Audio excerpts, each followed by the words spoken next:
Buzz in progress, buzz in progress. They wanted to get me right as I was getting into bed here.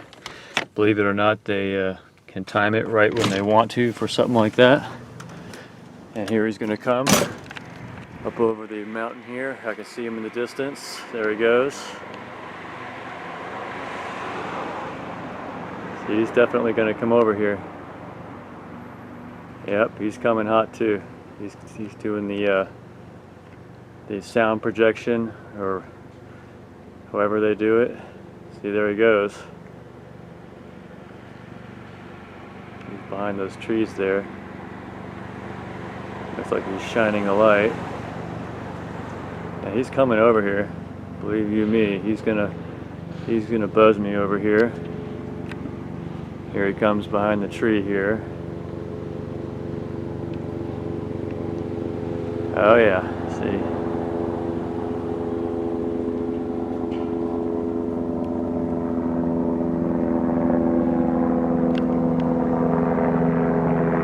And there he is. Nice, good nighttime buzz, huh guys? Good use of taxpayer dollars to harass somebody who uploaded Reptilian shapeshifter movies to YouTube. Yeah, that's really legal, isn't it? There's no law in the books against uploading Reptilian shapeshifter movies or proof of non-humans, right? So if you're using government vehicles to gang stalk harass someone, that's illegal, isn't it?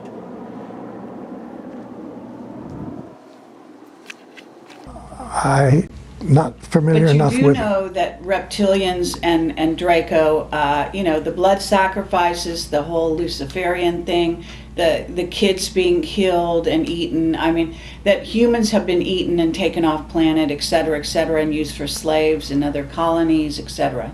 I hate to say that, but that's far worse than what you've just said. It's far worse. Yes, far worse. Far worse, yeah. And that the whole blood situation is it's unbelievable, and right. I don't know how we say that to the public. And I remember, I swear on a stack of Bibles, I remember a lizard man in that office. Alright, so I thought I would just update and tell you guys that I did shoot the Vice. It's like an internet and HBO media outlet, and I did shoot the interview. So this guy named Sebastian, who works for them, he's a reporter, and then this cameraman came over and we shot the whole thing. Well, we shot a lot of it on the street, and then we shot a lot of it in my RV, and I wasn't expecting that. I didn't think he wanted to go in the RV, so I told him it's pretty small and, you know, it's dark, and you know, I don't know if it's going to really work for that. And so it was pretty interesting, and actually it was kind of cool to see all these big pro cameras all set up in the RV and everything, and I'm sitting there talking to the reporter, and so it was pretty interesting. And you know, it's interesting, the whole the idea. I was really moved, actually, as I was doing this shoot. I was thinking to myself, you know, wow, this is really moving, because you know, the Lord might use this to bring, you know, people to awareness of what our world is, you know, and the fact that a professional media crew was willing to take up this subject is in itself, you know, it's a sign that people are starting to wake up. People are starting to realize that our world isn't what we thought it was. So to me, the fact that I got that kind of professional coverage on, you know, it's a small piece, by the way. I'm sharing this piece with 2 other people in an 8-minute segment, okay? But if you saw how much footage we shot for that one little piece, you'd realize the level of professionalism that this is. And the Vice YouTube channel has 7 million plus subscribers, so it's definitely going to be seen by quite a few people. Buzz in progress, buzz in progress. Here he comes. Ooh, yeah, he's coming hot. Ooh.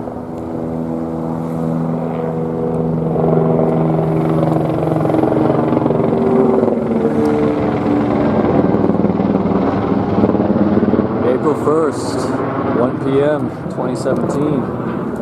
The Andromedans tell you that the Alpha Draconians are here now, Where? There are 1,833 of them that have been living underground between 100 and 200 miles beneath the surface. They've been here, some of them have been here a long, long time. They have lifespans that are thousands of years. They're carnivorous. They are not friendly to mankind, at least the ones that are here. Are you saying carnivorous, they eat humans? Yes. And they need to be, they won't eat a dead human, it has to be alive at the time of the killing. Their preference is children. You know, and we've been told, you shouldn't talk about that. You know, there are other people say, well, you better not talk about the reptilians. Well, you know, bull. You know, why not? According to the Andromedans, they're responsible for 31,712 children disappearing in the last 25 years from the United States. The national toll per year is in the thousands. Every year, kids die violently because of this. The kind of individuals involved are down the line, almost in every instance, in the cases I've investigated, men who are very powerful, usually very wealthy, and usually administrate control over a large number of people. And if Washington doesn't have enough to talk about these days, the Washington Times reported today that unidentified White House aides in the Carter, Reagan, and Bush administrations now are being investigated for using the services of a call boy ring. The paper reports that 2 of the male prostitutes were given a late-night tour of the White House last year.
Ooh, we're getting a lot of activity today. Here he comes again.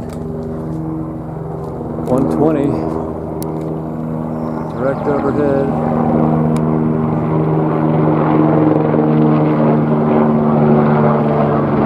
April 1st, 2017.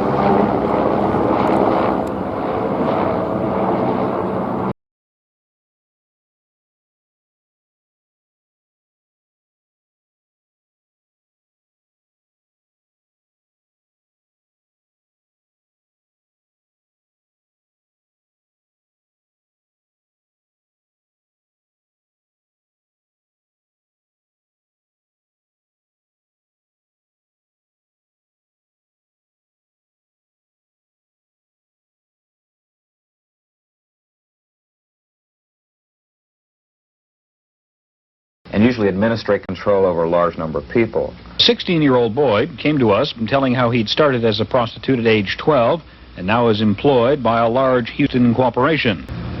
Okay, what's that entertainment usually involve? What do they usually demand, or what do they want? Well, it's all kinds of sex and perversions. There's no two alike. I've decided that. Subsequent to the making of this interview, this boy's mutilated body was found.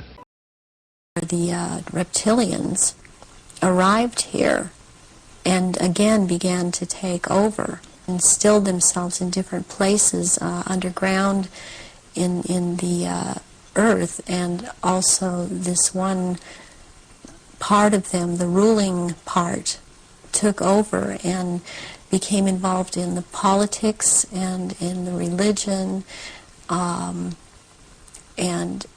started controlling through these means at that point in time.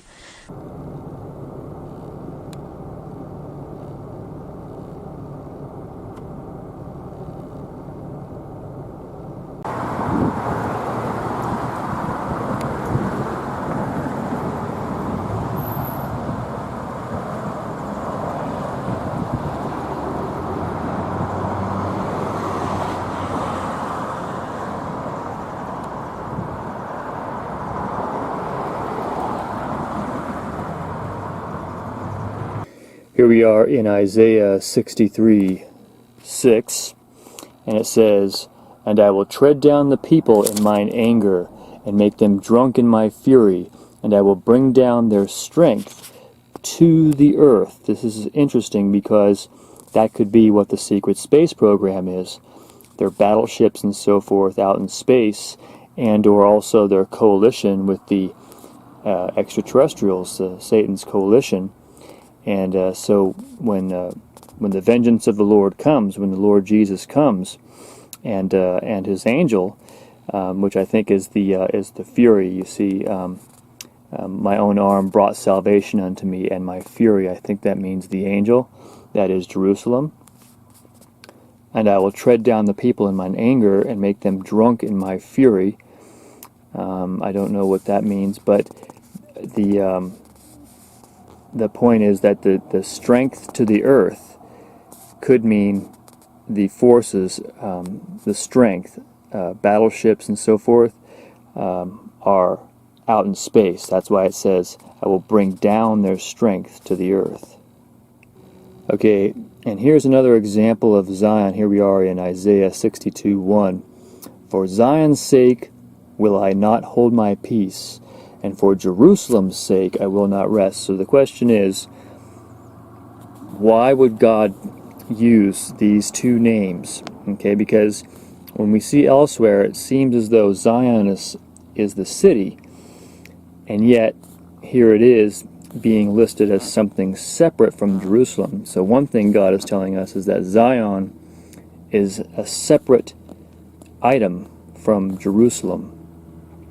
And why? Why say this? Why say, "For Zion's sake will I not hold my peace, and for Jerusalem's sake I will not rest"? Why holding the peace for Zion and not resting for Jerusalem?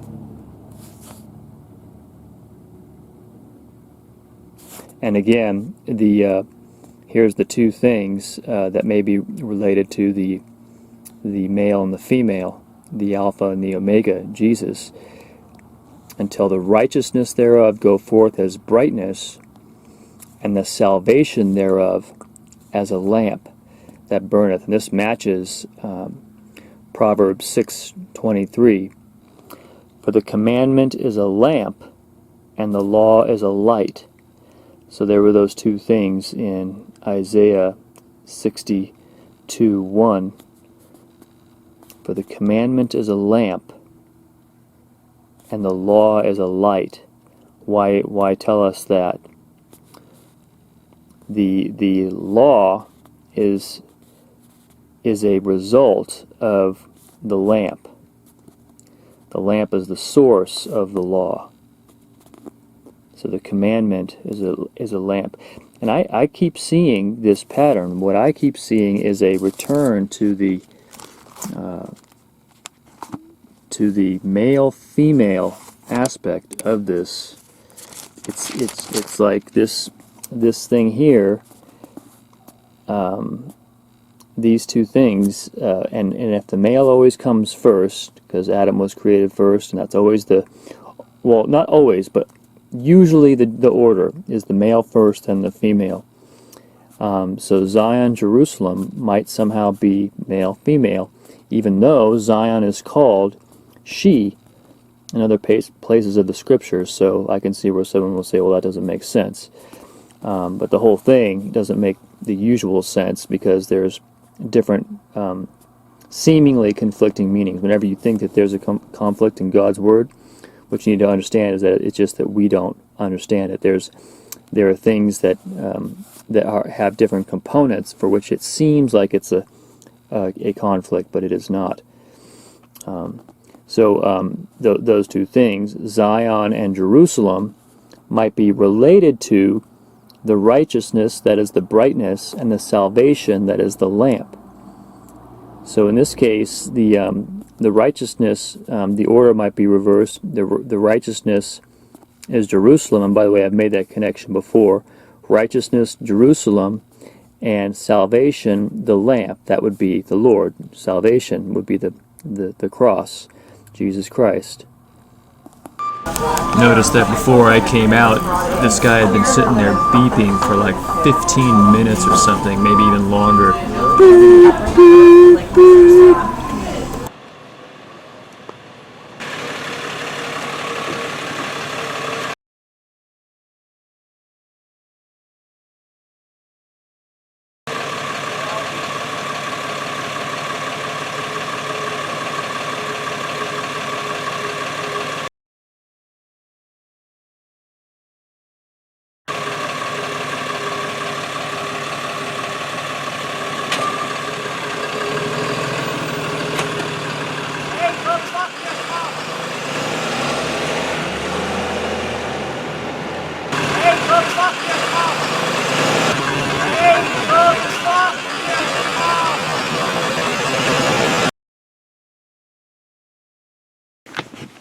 Alright, we got ourselves a midnight buzz. I think we'll go outside for it. It's 2 a.m. guys.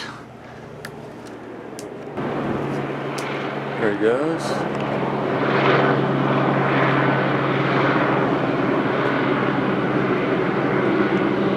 Nice and loud at 2 a.m.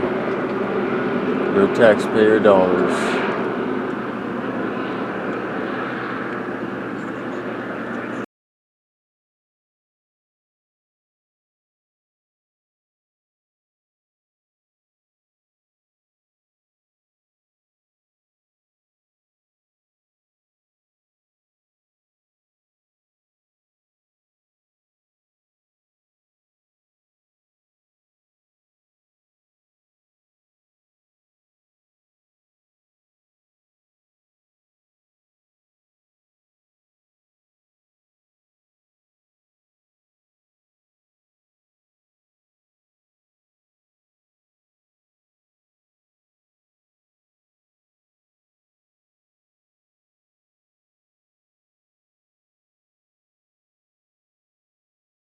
Satan is his father, not Guy. It turned out they, the three of them who were here at the time, reptilians, said, yeah, we were hiding in the house when he died, and we grabbed him, and we ate him, and we left Barney down there to clean up the mess, and to wake up to face three reptiles who then probably hanged him. Other than the rapes, which, they're collecting, rape is one of the ways they feed, by the way. They call that alien honey. When they're in the process of raping somebody, they are ingesting your energy in that form. When they ingest people, they're not just eating meat. They are eating, what they're eating is, there's memory in our bones. They ingest elements, emotions, all these different things. Otherwise, they could just clone and eat people. Clone and eat and clone and eat. But that's not enough for them. The human body, when they ingest it, they take in much of what we are, or aspects of ourselves, not our true spirit or soul, but they will absorb our essences. They transport bodies, body parts, and astral humans to Mars and to Orion, and they traffic in these. It's a big, big commerce. We are their whole life. Orion, Mars, and which are their two main bases of operation. They come from Orion. Mars they own. They have huge detention centers and huge meat lockers. Most of the people who die are taken to Mars and they have hanging pens where they then kill them again astrally in these hanging pens. I think they probably are raping people while they're getting ready to be hanged, because that is tremendous fear and they ingest that energy, they will torture little children in front of their parents so that they can get that energy. I mean, there's no depths that this race will not stoop to. They have no compassion because they've created debt. They've created this whole money system. And it's wrong. It's wrong. Look at this planet. It is wrong. The wedding of Charles and Camilla, when the reptilian said, "Yeah, I'm a wolf pig, but who's going to believe this?" It's such a bizarre story. They don't want us to know that we are being eaten on the other side. That was the biggest secret. That was the one thing that you don't hear about, because they want us to be in the game. If we for one moment stop fighting each other and look to see who's pulling the strings, they would be out of here. We would join forces. There would be no more war. There would be no more manipulation. They want war. They want manipulation. They want us fighting and arguing between ourselves. They don't want us to know that when you die, there's a very good chance that you will be eaten. If they start reversing, they're listening to reptilians. Within the human experience, the finest and the most pure form of loosh came from pre-adolescent children. In satanic rituals, that pre-adolescent children are used primarily in certain satanic rituals because of they give off the most pure form of emotional terror that you can imagine. From our point of view, it's perverse. From their point of view, it's filet mignon. This is the best form of food that we can get. But children are primary source. And why is it that you suspect that the reptilians have such easy access and the Pleiadians have such a difficult time? They own this world inside of their net. We're in a lockdown, it's a force. Alright, as I'm driving here, got this chopper coming over here, like so.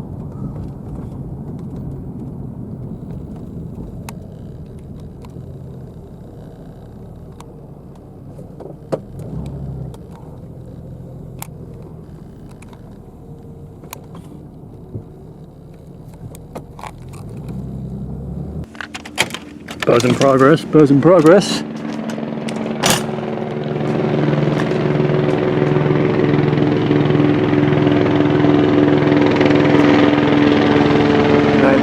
24th April, direct overhead.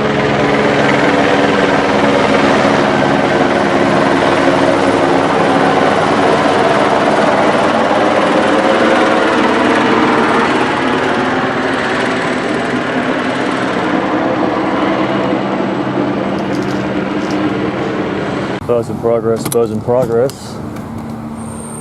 It is April 4th, 9:55 a.m. 2017.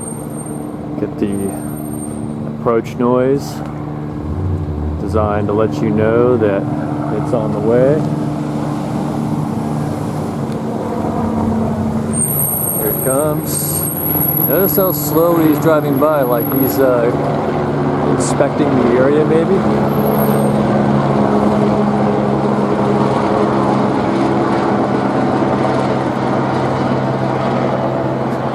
It's like, what is this, a high crime type of area? Because I know that people in higher end neighborhoods wouldn't put up with those helicopters flying overhead all the time like that.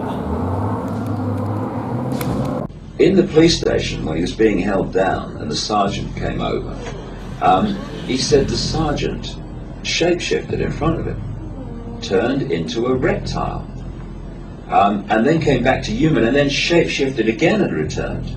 So then when you talk to insiders, and when you look back at the texts that talk about the fact that this serpent race exists in planes unknown to man, just outside his frequency range, then there is a gathering mass of evidence. This guy has at least some knowledge. So must seal, so must seal, so must seal. And I remember, I'll swear on a stack of Bibles, I remember a lizard man in that office.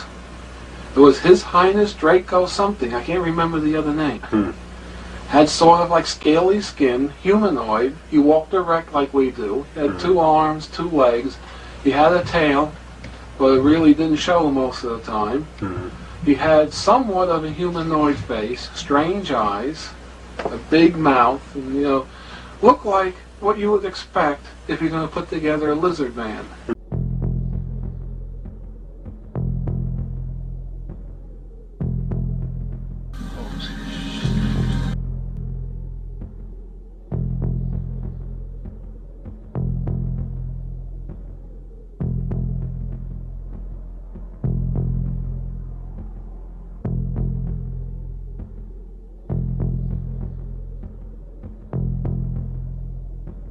How did they get us to jump on board this program so enthusiastically?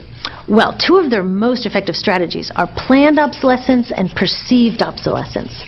Planned obsolescence is another word for designed for the dump. It means they actually make stuff to be useless as quickly as possible, so we'll chuck it and buy a new one. It's obvious with things like plastic bags and coffee cups, but now it's even big stuff. Mops, DVDs, cameras, barbecues even, everything. Even computers. Have you noticed that when you buy a computer now, the technology is changing so fast that in just a couple of years, it's actually an impediment to communication? I was curious about this, so I opened up a big desktop computer to see what was inside. And I found out that the piece that changes each year is just a tiny little piece in the corner. But you can't just change that one piece because each new version is a different shape. So you gotta chuck the whole thing and buy a new one. So I was reading industrial design journals from the 1950s when planned obsolescence was really catching on. These designers are so open about it. They actually discuss how fast can they make stuff break that still leaves the consumer having enough faith in the product to go out and buy another one. It was so intentional. Buzz in progress, buzz in progress. Got LAPD over here.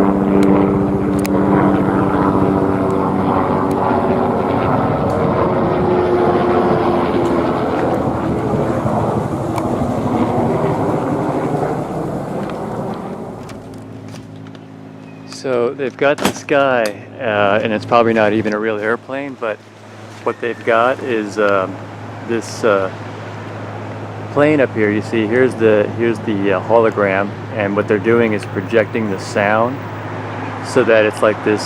See the way he's turning there? And it's just like this to irritate. But what they're doing, it's a blue beam projector that's projecting the sound.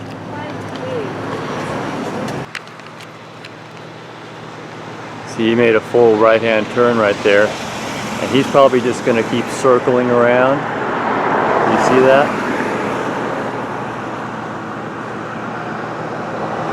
That is a gang stalking plane, combined with the vehicle zooming by really extra fast. They do that a lot, like when you're focused up to something else, and they'll have a demonically controlled person. See, it's all on a network. My sound is probably going to be fucked up here. So notice that all of these Vixia models have the same problem. They still haven't fixed it, and now they want $450 for it. So here's the same guy. You see, he's just circling around. This is the same one. See how he's circling around? And the projected noise and vibration is designed to irritate. You can see what they'll do is they'll combine that with the demons that are inside of you to make you irritated by that noise that's being projected by the aircraft. It's a demonic attack. See, that might not even be a real aircraft. That could either be a hologram or a manifesting demon. But you see, he just circled around slowly. He's going to keep projecting that sound.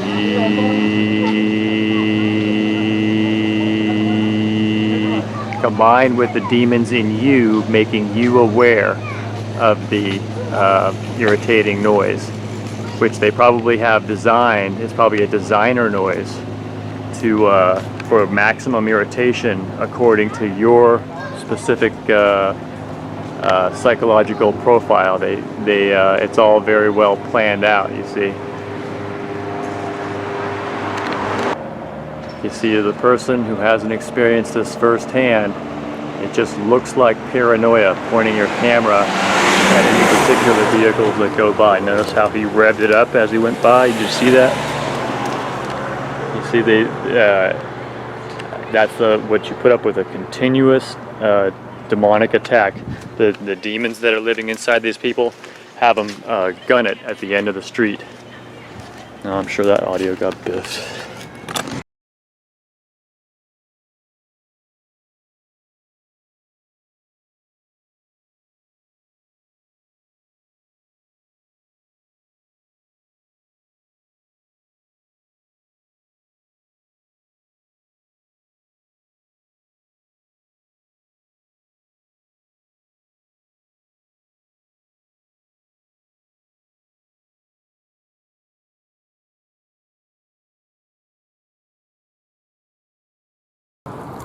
Okay, so somebody asked me just recently about why I'm homeless, and basically I've talked a little bit about this before, but there's really no way to explain it without sounding like you're just making excuses. Get a frickin' job. Just stop the excuses and start working. Great, I'm all for that. I totally dig it. But, and it's a big but, okay? Now, I thought rather than take this from because I mean, basically the better thing for me to be doing is to, go through it line by line, explain every little thing about it, and but I think really the best thing might just be to just say it and just throw it out there best I can. Okay, so it's a combination of things, okay?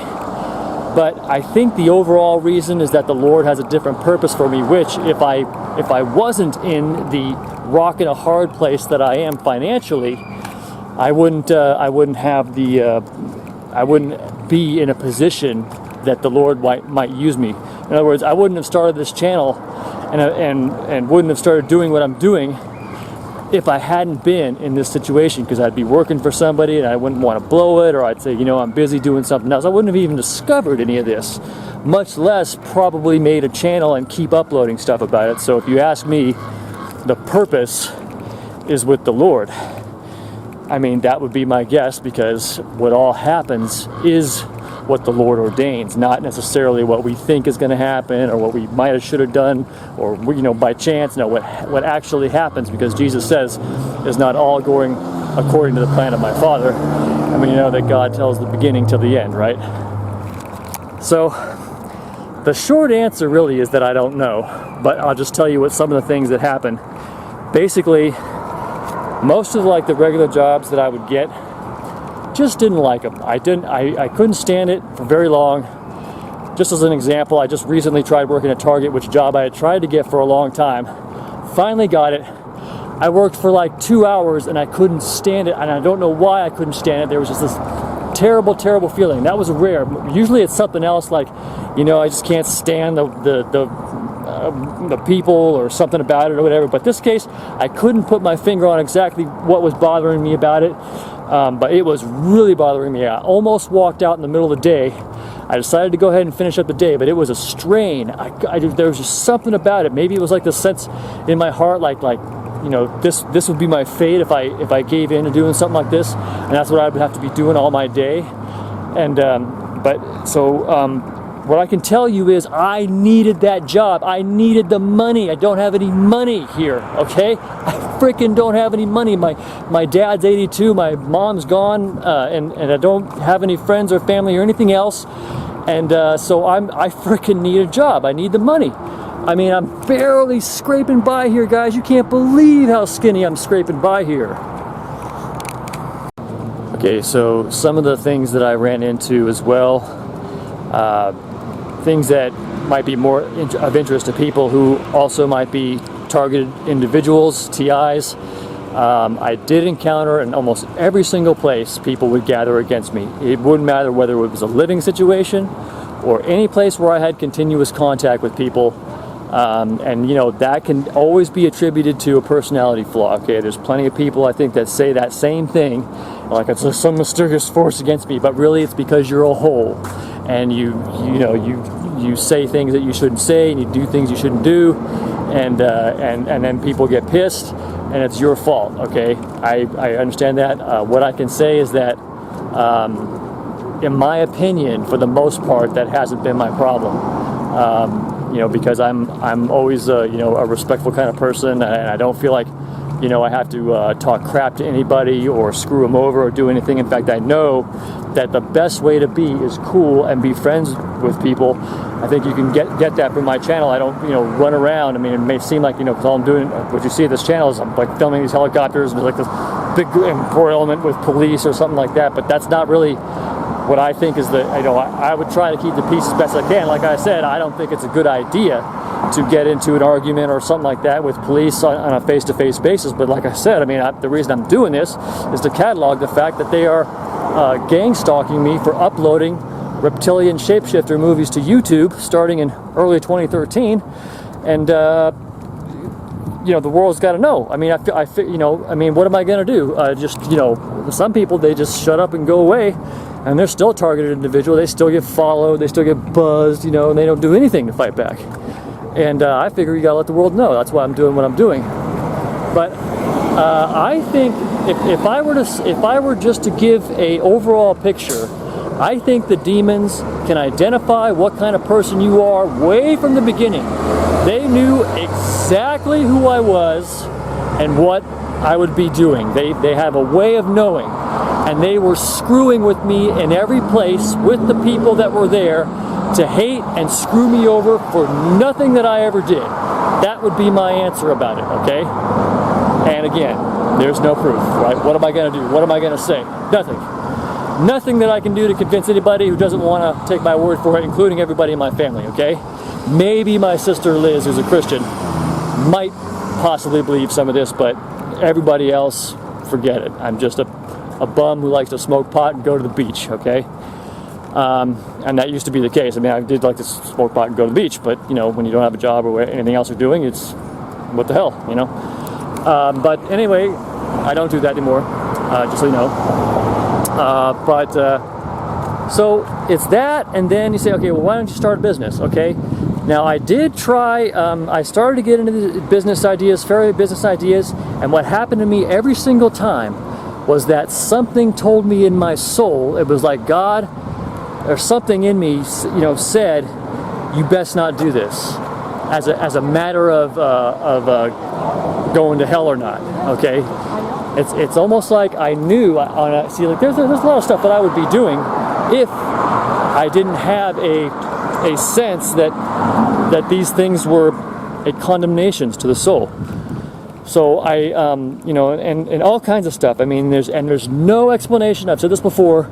There's nothing that I could say to anybody as to why this is wrong, or, you know, why this ends up being something that you can't go to heaven doing. All I can just tell you is that my experience was when I would start a lot of things, I'd get right to the edge, and then I go, oh my God, I better not be doing this. I mean, it doesn't matter whether it was, I've come up with product ideas, writing books, service ideas, and you know, all I can do is tell you that I felt like, whoa, you better not do it, because it's these things that look normal to us are in fact ruination of the soul. Once again, there's no rhyme or reason to it. I've said this before. There's nothing I can say to anybody that would convince them anymore that what I just said is actually true. And furthermore, they would despise me for saying it, because then it might pertain to their business and what they're doing for money. And then furthermore, here I am at this channel here asking for money from people that are doing things that I wouldn't do. So I hate that whole paradigm. That's another thing I didn't want to like start a whole religious church thing, which if I really set my mind to it and heart to it, I know I could get up there and deliver something, okay? I may not be as good as these guys that can remember all the scripture right off the top of their head, flip through the Bible in 2 seconds and find what they want, but I could figure out how to put something together and put together like a really serious church. Sorry about this wind here. But the reason I didn't put together a church, the reason I didn't do it, was because as I said, I think the church business is bullshit. It's just, you know, and I can't speak for every church, and I don't want to speak against something that I don't know whether it's, you know, something that's bogus, something that you shouldn't be doing, and think you're still going to go to heaven. I don't want to say that, but on the other hand, that's what I think about the churches and the church, you know, the people that make their money from it. And then again, I could be wrong. It could be that these are ordained churches. God, you know, meant for them to be doing this, and you know, but there's like this. I don't like, for instance, I don't like asking for money. I don't like passing around the collection plate. I feel like I should be able to offer what I'm offering without having to have some kind of, you know, collection plate or begging for money or asking people for money like I've been doing. I send people an email and asking them for money. I really don't like that, because I wish I could do it somehow without having to ask for something in return, because it's like the Word of God and the teaching of God and those things shouldn't be, you know, you shouldn't have to pay for it, you know, I mean, but really you do. I mean, these churches couldn't exist if people didn't go in and pay their tithes, which is essentially paying for these services. And there may be another way of looking at that I, you know, just don't understand. But I'll tell you one thing, when I go into these churches, man, it's bullshit, okay? I can smell it. See, I got this big nose here, runs in the family. It's a long generational thing that was developed to sense bullshit. But I will go into these churches, woo, boy, and I haven't been in one yet that I don't smell it in, okay? Now, once again, you know, this is just my opinion, and I don't want to speak against anybody, and they're, you know, good, hard working for God, church, and everything, and they may be doing everything right, and I, you know, that's just the experience that I've had. Like I said, I mean, you know, I'm just one guy. I've been to a tiny fraction of all these churches, and I've seen some pastors online. They're very, very good, very, very skilled, but I've also heard that there are people that are really, like, they're super talented preachers, man. I mean, they're famous, man. They're just mega famous, and they're really good at preaching the gospel. They're really good at it, and they're really, you know, scriptural and everything. And it turns out that they are deception agents. They are, you know, whatever, shills. You know, these people that actually they actually are knowing devils that go in and get a lot of people into their congregation. Either that, or they're just deceived by Satan, thinking that, you know, what they're doing is good and what they're teaching is good, whereas in fact they're not really teaching salvation. They're not really showing people the way, the proper way, you know, the first line upon line from Isaiah 28, not the second. That's where I think a lot of the problem comes in. That's where I think that's where most preachers and theologians and people that I hear, they've got the second line upon line, which is very convincing because they can still be very scriptural, very logical, you know, and saying a lot of things right, but in the end, it's ultimately the leaven of the Pharisees. It's not the real salvation. It's not the real truth. But again, that's my opinion, and I'm not stating it as, you know, God gave me this divine deal, and now I know. No, I'm just a guy saying what he thinks. Okay, so the next part of it as to why I'm homeless and don't have a job is because, like, for instance, a lot of jobs that I've tried, there's the shit-eating factor, okay?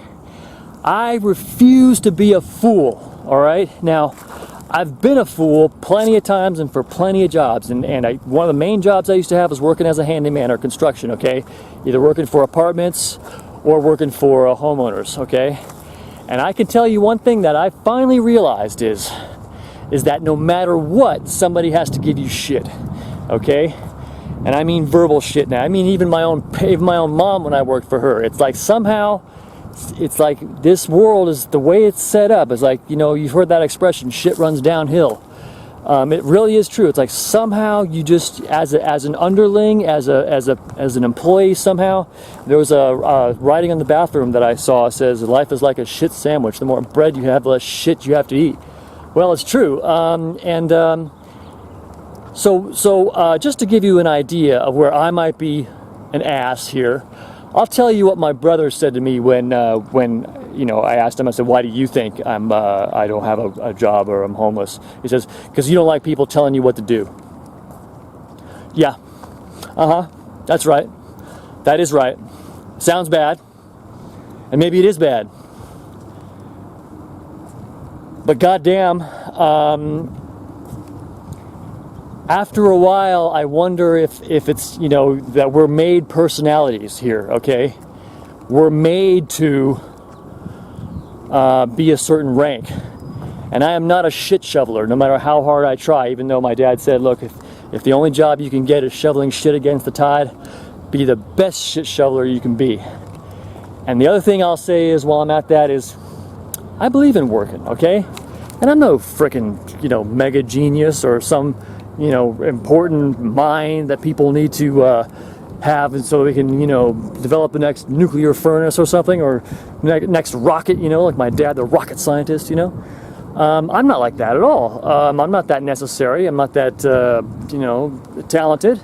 But at the same time, I'm just too big to be a low-level employee with some, you know, no-nuts jackass giving me crap, telling me what to do. Hey, you didn't clean that well enough, or you didn't do that well enough. Somehow I can't say, like, some of these jobs, like these retail jobs, I just think about, jeez, man, I'd just rather just frickin' die, dude. And so there's that. And I know that, you know, if you work at a regular job, you know, maybe that sounds like total, you know, snobbish crap or something. You know, I understand. All I can do is tell you. All I can do is share with you what my experience was. You know, and I know it's not unique. You know, I'm sure a lot of people have exactly that same thing where it's like, you know, you're just too big to be, you know, a menial employee. It's not going to work. You know, your whole personality status isn't going to fit into it. You know, no matter how desperate you are for money. You know, you just there comes a point where it's like the ill-fittingness of it doesn't work, and you just go, screw it. So there's that, and okay, and then the other part of it is functional things. Okay, now there's a lot of jobs that I might have been able to do, like driving jobs. Okay, but I got all kinds of freaking physical problems. Okay, I have attention deficit disorder. I have dyslexia. And other things that make it difficult for driving jobs, or certain delivery jobs, or certain jobs where you have to be like in an isolated area for a long time. And so basically, you know, once again, while I understand it sounding like an excuse, it's like every other frickin' thing that I would think to do. Okay, I thought, well, why don't you be a security guard? Okay, why don't you be a security guard? I thought about it. I go, hey, why not? You know, that's what my friend does. Basically, you just, you know, stand there, and you just the hardest thing is getting to work and putting on a uniform. And you know, you should just show up and do that. Why not? Why not do that? Well, this is why. Because fuck it, I don't want to do it. I don't want to fucking stand there in a fucking uniform all day. All right? I'm sorry, but that's just the way I feel about it. I don't mean to use too much cussing on this channel. I know it's a Christian channel. I know I'm going to turn a lot of people off with this, but this is the truth, okay? And you know, that's how it goes. I just feel like, you know, there's no way I'm gonna do it. I can't stand in one place all day. It doesn't work for me. I'm a free spirit. I like to go where I want to go. That's another thing I don't like. I don't like being trapped to one thing, okay? It's okay, why don't you be a business owner? Why don't you start a part-time business? Why don't you know, figure out something? Okay, great. Sure, you know, let's figure out something. You know, but like I said, I had a lot of ideas, and when I got right up to the edge of doing it, something told me, you can't do this. And I knew it right at that moment, and I couldn't know it as I was spending the money and time and other bullshit trying to do it. But then as I got right up to the ledge, oh, and all of a sudden it came to me, oh, wait a minute, wait, oh. And he said, well, what do you mean? What do you mean? Are you sure that's not just paranoia, or fear of commitment, or you know, just not having the balls, or whatever it is? Okay. No, all I can tell you is that it was distinct to me, distinctly, that it was a sense that this is going down the dark path, like Yoda said. Once you start down the dark path, forever will it dominate your destiny. And I think that's what happens. My sense is, and I've talked about this more in depth, but my sense is that the occupations of the world, the things to do, whether it's the insurance broker, real estate broker, car salesman, poker casino person, whatever it is, okay? Store clerk, they're all rotten, okay? Maybe I'm wrong, maybe it's an excuse. That's what happened. That's what I feel about it, and that's the reason why, Satan's cool with you if you just go along with the regular stuff, okay? But he's gonna have a problem with you if you refuse to do it and then you start talking about the truth of the world. It's kind of like what Jesus said. It makes me think about what Jesus said, whether I'm right or wrong.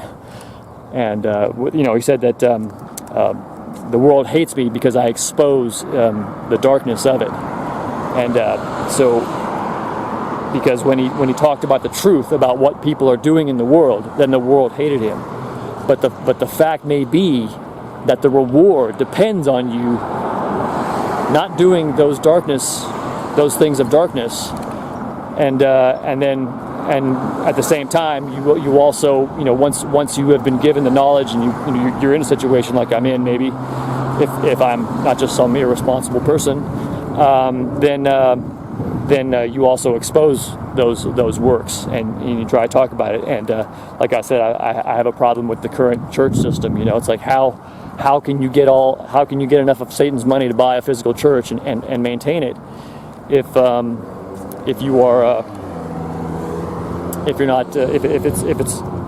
it's something that you're going to go to heaven doing?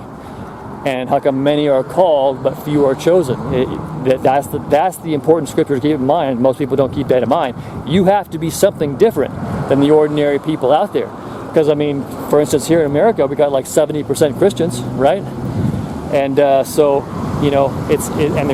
going to church, law-abiding Christians, many are called, but few are chosen. If you're not chosen by God, what do you go? Go to the neutral place? You're not going to hell?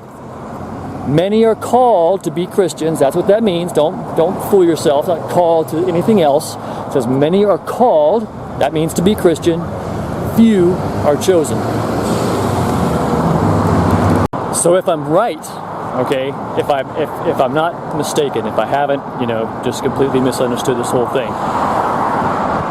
maybe what happens is that beyond any explanation, that the person whom God reserves, I will pardon them whom I reserve, God says.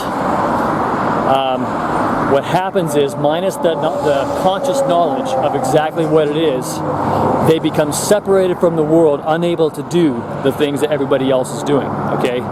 For whatever reason it might be. It may be other excuses. You may not know exactly what it is. But that's what happens to you beyond explanation, an inexplicable separation from the world, okay? And when that happens, then, you become, you might say, solitary, okay? The solitary shall enter the bridal chamber, okay? And at that point, you are on the path of salvation, if I'm right. But then again, it could be an excuse. It could be that I got to a point where, like a lot of people get, where they keep trying to look for work, and then finally they just burn out on it and they give up. And finally, just so many things went wrong. I believe I don't like the idea of sitting around or not doing a job. I had the feeling every day, like, gee, isn't there some work that I should be doing? And since I haven't been able to find it for freaking years, except for a few odd jobs here and there, I figure, the best I can do is just start, uploading these movies, okay? Uploading these movies to YouTube. But I can tell you, I think I'm kind of beyond the bullshit of the world kind of point in my life right now, where it's like everything else seems out of focus if I'm not working on the things of God and not working on the things of truth. Because that's definitely, there's different kinds of ministries, salvation ministry, depending on our various different talents, you see. And so my talent, or what I've definitely thought, is truth, okay? There's mercy and then there's truth. I fall into the truth category, okay? And also, as I've mentioned before, I do feel that my designation would be angel, because I don't really feel I feel like I'm a kind of a simpleton, you know, kind of a simple military kind of man, you know, and that's always the way I felt. I always felt like I was a military man of some kind, having to do with military, and that's what an angel is, a soldier. But you know, I mean, obviously they have other functions. I don't know what all they do in heaven, but from what I understand, I mean, obviously, you know, when Jesus says I could send 12 legions of angels and they would come, legions, that's meaning a force, okay? So they could come and be a force. And also in Isaiah, we read that when the daughter of Jerusalem shakes her head and laughs at the king of the Assyrians, then the angel of the Lord goes out and smotes 185,000 troops. And behold, they woke up in the morning and they were all dead. That's a military maneuver. Maybe I could join the LAPD. What do you think, guys? I'm sure nothing would go wrong. Reptoids.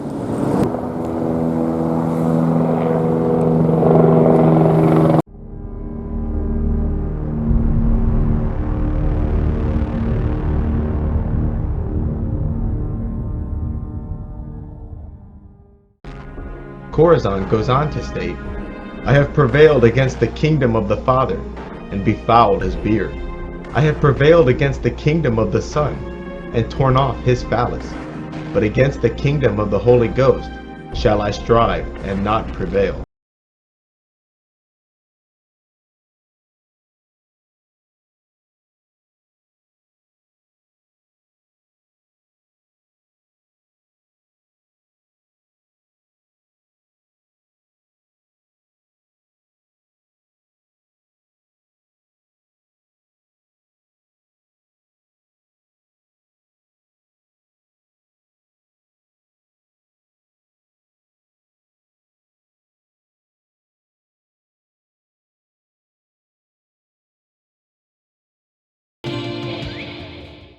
So